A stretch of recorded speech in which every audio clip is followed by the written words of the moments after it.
We were born to make fuckery.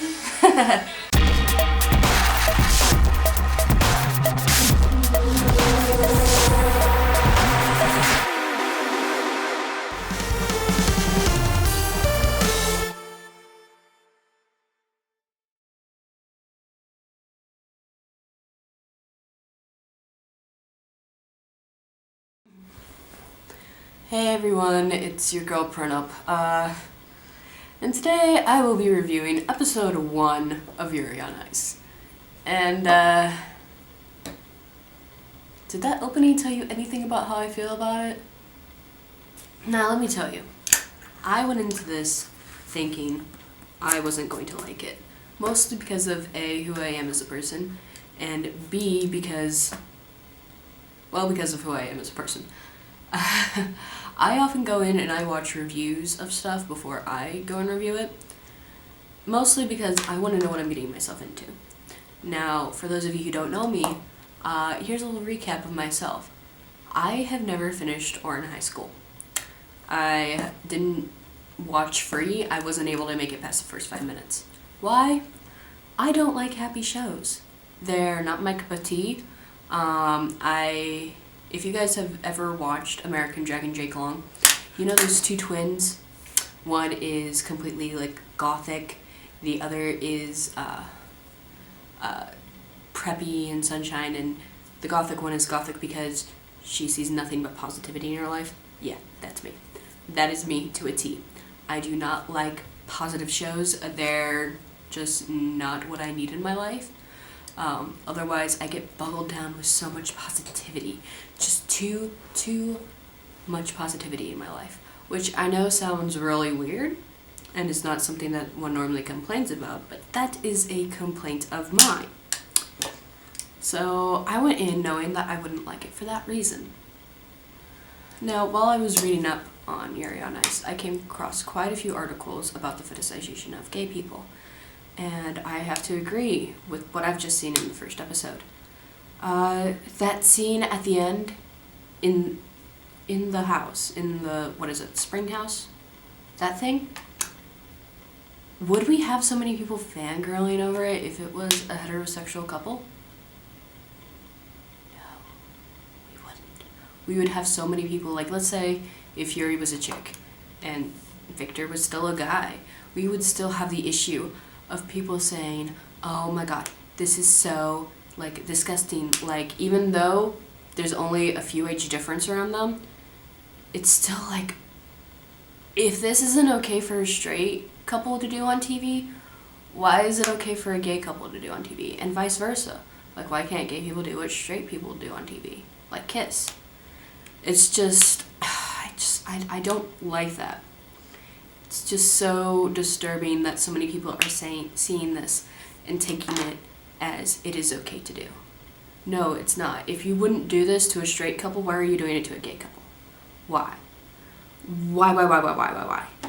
It's, in just the first episode alone, I was just sitting here like, I hope nobody, as you can see, I have a glass window behind me. I hope nobody comes in while I'm watching this because A, they're gonna think I'm watching porn. B, the screen that I'm looking at on it has a black background like Pornhub, and I'm just like this is straight up 1 degree from hentai. Like, why? Look, I understand that it's Japan's first major time having a gay couple on TV, but this is not the way to do it. It is not the way to go. This is not right. One pro about this series, from what I can tell so far, is the animation. The animation is wonderful. Just so freaking wonderful. My issue, why is everyone drawn so young? Now, I'm going to put a comparison picture. One of Aaron and one of Yuri. Because if you look at the two, one is 15 years old. The other is 23. Why do they look like they flipped ages? Why is that a thing?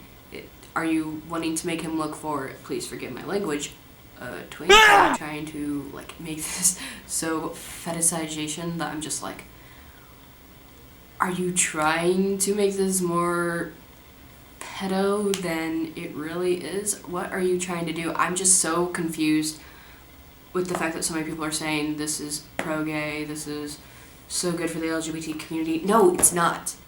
It's not. I'm just sitting here and I'm...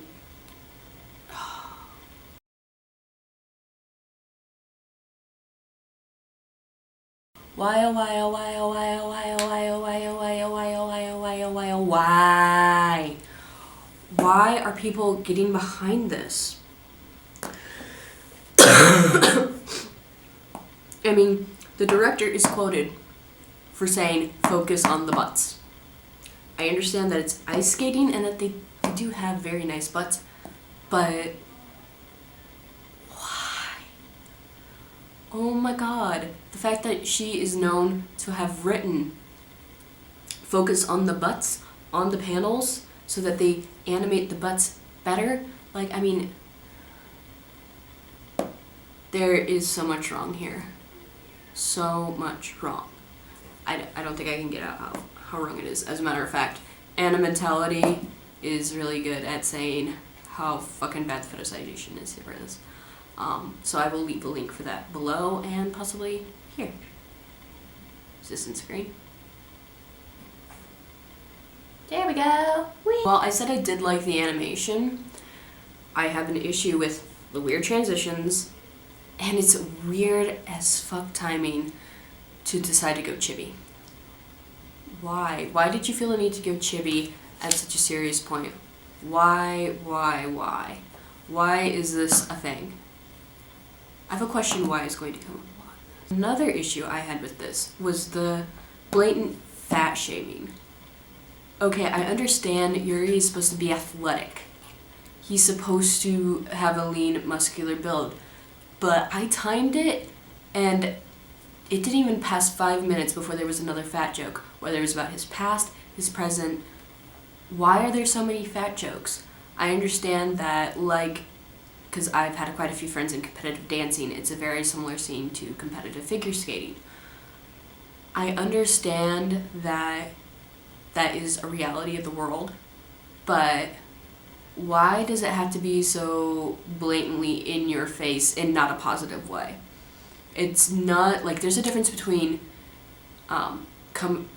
exposing something for what it is in an industry as opposed to fat shaming. A good example of this would be any documentary that's about models and how they have to get into the industry, and America's Next Top Model. While America's Next Top Model does expose it, it does so in a way that is so horrible that many of the contestants freaking hate it. That they're constantly being told every single episode, even if they're a plus size model, that they're too fat or they're not fat enough. And I just don't think this is positive. Why can't you just write it as a regular romance? It just happens to be the two male leads are in love with each other. Like, I don't think that's what people get about gay relationships, is that they're exactly the same as straight relationships. They can be just as healthy as straight relationships. They often, I find times that the times that I get involved with a girl over a guy, my relationship tends to be a lot more healthier than it would be if I were to get with a guy. Does that make sense? Like, I don't know why they're making this such a fetish. Like, I can tell by watching this was not meant to appeal to the LGBT crowd. It's not.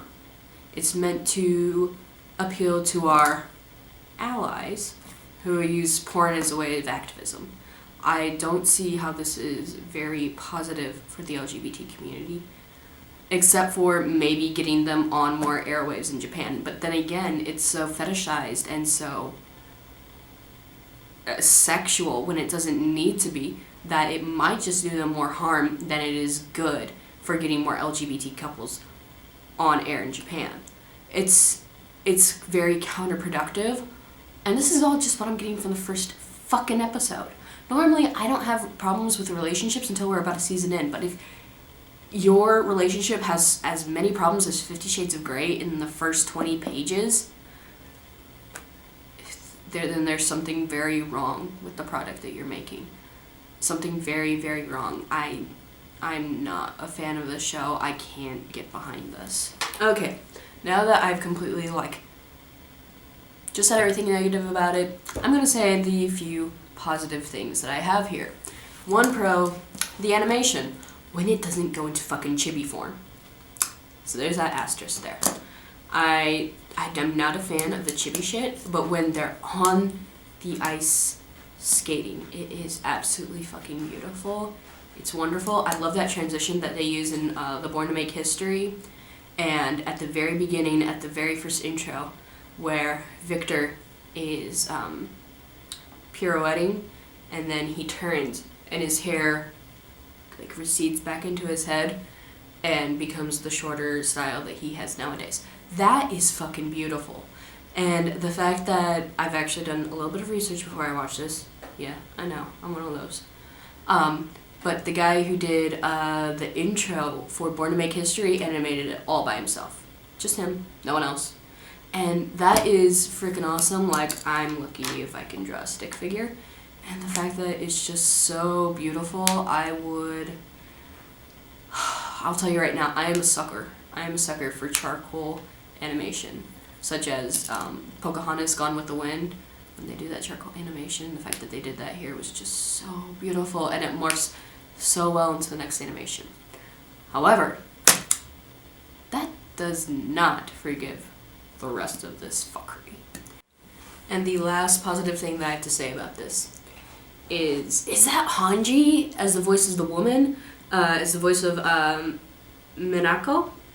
Because that sounds like Hanji, it looks like Hanji, and I'm of course talking about the subbed version where they use the original Japanese actors, because yeah, no, if I'm going to review something and I'm going to take it seriously, I'm going to get my hands on the subbed version. I just got so excited. I'm like, oh my god, this could redeem itself. But then I saw the character and I'm just like, no, I'm not gonna like you. I am not going to like you. I'm sorry, I want to like you because of who you're being portrayed by, but no. If you guys want me to keep reviewing it, give me a thumbs up. Give me a thumbs up even if you don't like what I said and you still want me to review it. Otherwise, I'm probably not going to. Either way, don't write down, print up. See you guys.